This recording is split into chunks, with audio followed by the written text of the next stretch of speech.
आप मोदी जी को देखिए, मोदी जी देश के प्रधानमंत्री हैं, वो गुजरात के भी प्रधानमंत्री हैं, बंगाल के भी प्रधानमंत्री हैं और बिहार के भी प्रधानमंत्री हैं। जब मोदी जी कल परसों बंगाल गए, वहां पर उन्होंने मेट्रो का उद्घाटन किया।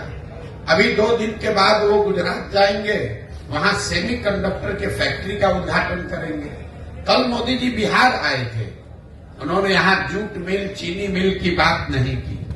यहां पर वो क्या बात कर रहे हैं, लालू का डर दिखा रहे हैं कि हमको वोट नहीं दोगे, भाजपा को वोट नहीं दोगे, जंगल राज आ जाएगा।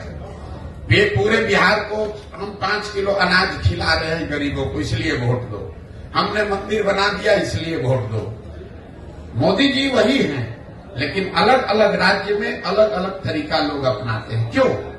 क्योंकि उनको भी मालूम है कि बिहार में लोग पढ़ाई और रोजगार नहीं मांग रहे हैं।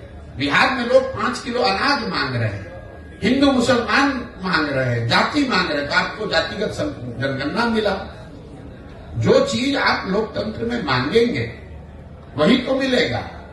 हम लोग इस पर चिंता करते हैं कि वोट किसको दिया जाए। मेरी अपनी 20 वर्ष की समझ है कि किसको आप वोट देते हैं ये जरूरी नहीं है। ज्यादा महत्वपूर्ण है कि आप वोट किस बात के लिए देते हैं। एक और आपको आंकड़ा दे रहा हूं, जितने दक्षिण के राज्य हैं जो आज देश में आगे हैं, केरल, तमिलनाडु, कर्नाटक, आंध्र प्रदेश, तेलंगाना, कोई भी ऐसा राज्य नहीं है जहां एक व्यक्ति 10 वर्ष से ज्यादा मुख्यमंत्री लगातार रहा हो। लेकिन बिहार में आप देख लीजिए, 32 वर्ष से लालू नीतीश, इसके आगे हम लोग देखने को तैयार ही नहीं है। ये इसलिए है कि जाति धर्म के नाम पर बंधुआ मजदूरी हो गई, एक आदमी बन गया, अब वो और उसके बच्चे ही यहाँ पर आगे चलाते रहेंगे। तो नई हवा, नई सोच, नया प्रयास हो नहीं रहा है। इसलिए नहीं हो रहा है कि समाज उसके लिए वोट नहीं कर रहा है। तो जब तक आप समाज में ये सुधार नहीं लाएंगे कि मेरे भाई तुम पाकिस्तान और पुलवामा के लिए वोट दे रहे हो, जबकि तुम्हारे बच्चे जाकर गुजरात में, तमिलनाडु में मजदूरी कर रहे हैं, तो तुम्हारा भला कैसे होगा। जितने मुसलमान समाज के लोग हैं, मैं 18 महीना से पैदल चल रहा हूं, 5000 से ज्यादा गांव में जाने के बाद मैं रोज मंच से कहता हूं कि दलितों के बाद सबसे ज्यादा गरीब, बदहाल, फटेहाल अगर कोई बिहार में है तो वो मुसलमान है। लेकिन 32 साल से मुसलमानों ने लालटेन का साथ नहीं छोड़ा है। इस 32 साल में मुसलमानों ने कभी ये नहीं पूछा लालटेन से कि आप सड़क मंत्री हैं तेजस्वी जी, हमारे गांव में सड़क क्यों नहीं बना। आप ग्रामीण कार्य मंत्री हैं, लेकिन हमारे गांव की नालियों गलियों की दुर्दशा क्यों है। आप स्वास्थ्य मंत्री थे, हमारे बच्चों के लिए अस्पताल, दवा, डॉक्टर क्यों नहीं है। आप शिक्षा मंत्री थे, हमारे बच्चों के लिए पढ़ाई क्यों नहीं है। मुसलमान इन सारे परेशानियों के बावजूद जाकर उसी लालटेन को वोट दे रहा है। यही हाल भाजपा के वोटर का है। कोई नहीं पूछ रहा है मोदी जी से कि भाई आप देश में इतने बड़ी बड़ी बात कह रहे हैं, बिहार की बंद चीनी मिल, जूट मिल कब चालू होगी ये बताओ।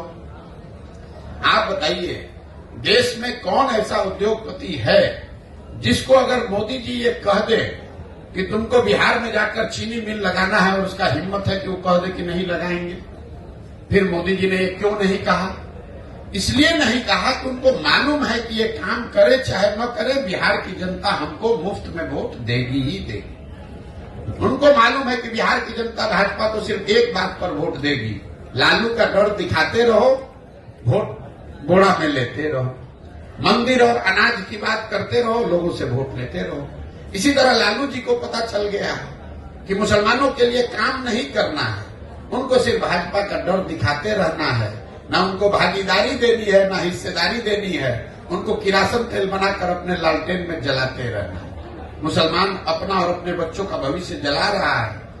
लालटेन की रोशनी लालू जी के घर में हो रही है, मुसलमानों के घर में नहीं हो रही है। लेकिन अगर ये बात मुसलमानों को नहीं समझ में आएगी तो कैसे कोई सुधार ला देगा।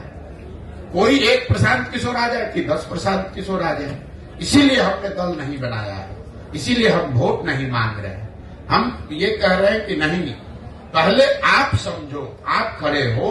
अगर आप अपने बच्चों के लिए खड़े होगे तो प्रशांत किशोर आपकी मदद करेंगे। आपको लग रहा है कि हम कुछ नया काम कर रहे हैं। हम अपने दिमाग में वही काम कर रहे हैं जो पहले कर रहे थे। पहले मैं दलों को, नेताओं को सलाह देता था, उनको ये बताता था कि किस तरीके से संगठित होइए, किस तरह से अपने दल का गठन कीजिए, किस तरीके से चुनाव का प्रचार कीजिए, किन मुद्दों की बात कीजिए, कैसे भाषण दीजिए ताकि आप जीत कर आइए। काम अभी भी मैं वही कर रहा हूं और दलों और नेताओं को छोड़ दिया। बिहार के गांव गांव जाकर लड़कों को, बच्चों को बता रहा हूं कि मेरे भाई तुम्हें नया दल चाहिए, ये चारों पांचों दलों ने तुमको और तुम्हारे बच्चों को ठगा है, तो तुम साथ में आओ। पैसे की, व्यवस्था की, जाति की, चुनाव की चिंता प्रशांत किशोर पर, जनसुराज पर छोड़ दो।